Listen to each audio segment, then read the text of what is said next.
আশা করছি আপনিও ভালো আছেন। কি এর বালা কি এর বালা ন টিয়া পুরাই 27 টিয়া জায়গা কোনো বুঝলাম না আমি কি এয়ারটেল অফিসে কি বুঝলাম না 27 টিয়া পুরাই জায়গা আর বাপে জায়গা সব বেচছে টিয়া আমি ফ্যাম করি বিয়ে করলাম এলে সব জায়গাতে কোনো বুঝলাম না। খুবই দুঃখিত স্যার আপনার বিষয়টির জন্য। আমি আপনাকে ছোট্ট একটি কোড বলে দিচ্ছি, কষ্ট করে মনে রাখতে হবে না, বলার সাথে সাথে আপনাকে SMS করে পাঠিয়ে দিচ্ছি। এটা শুনেন আরে শুনেন এটা আমি নেওয়া ভাড়া কোনো করছি না। আমার আগে টিয়ারি দেন, আমার আগে টিয়ারি সব দেন, ঠিক আছে? তারপর আপনার লগে আমি কথা কম। হ্যাঁ আমার চিনেন না, আমার বাপের সম্পদ যা সব বেচে দিয়ে নিছি এর জন্য বিষয়। হ্যাঁ খুবই দুঃখিত স্যার বিষয়টির জন্য। কাইন্ডলি জানাবেন আমি এখন আপনাকে কিভাবে হেল্প করতে পারি। আমি দুঃখিত মুখিত কোনো বুঝি না, মেয়েরা সাধুটা বলে দিয়েছেন বুঝছেন।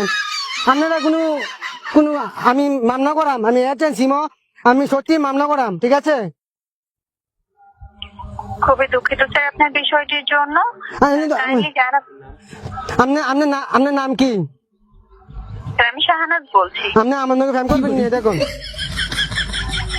খুবই দুঃখিত স্যার বিষয়টির জন্য। পার্সোনাল কোনো ইনফরমেশন দেওয়া সম্ভব হচ্ছে না।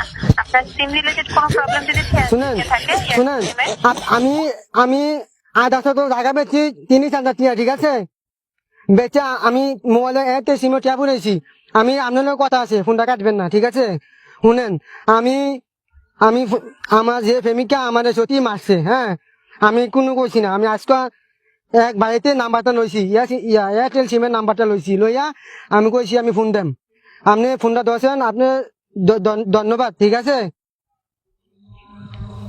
আপনাকেও ধন্যবাদ স্যার। হ্যাঁ এমনি ভাল লাগে, এমনি কইলে কলজাটা ভাল লাগে সত্যি। আমার কলজাটা আছে না দুধ করছে। আমার প্রেমিকা গেছে গা আপনার লাগে আমি হেম করাম, আপনি কি দেখুন। খুবই দুঃখিত স্যার, আপনার যদি এয়ারটেল সিমের বিষয়ে কোনো তথ্য জানার থাকে আপনি আমাকে বলুন, সেই বিষয়ে আমি হেল্প করছি। পার্সোনাল কোনো কথা বলা সম্ভব হচ্ছে না, শুনেন ঠিক আছে? আপনি শুনেন, হ্যাঁ আপনি নাকি আমি ফেম করলাম সত্যি।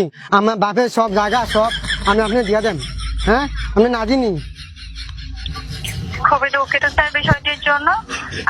আপনার এয়ারটেল কোনো তথ্য জানার নেই, অপ্রাসঙ্গিক কথা বলছেন না। যেহেতু স্যার সত্যি আপনি অনেক সুন্দর, আপনার কণ্ঠটা অনেক সুন্দর, আমার প্রেমিকা মতন আপনার কণ্ঠটা, হ্যাঁ আপনি না দিনি কোন। খুবই দুঃখিত স্যার বিষয়টির জন্য। আপনি যেহেতু স্যার অপ্রাসঙ্গিক কথা বলছেন, সেক্ষেত্রে কলটি কন্টিনিউ করা সম্ভব হচ্ছে না। আপনার কলটি কেটে পরবর্তী কলে চলে না, ফোনটা কাটবেন না, সত্যি আমি আপনার ভালোবাসি। না কি মানে দুইটা দেন, আমি একটা চিন বুঝছেন, আমার চিনেন না বুঝছেন, আপনি আমার চিনেন না। না সত্যি আপনি ভালোবাসি, আই লাভ ইউ সত্যি।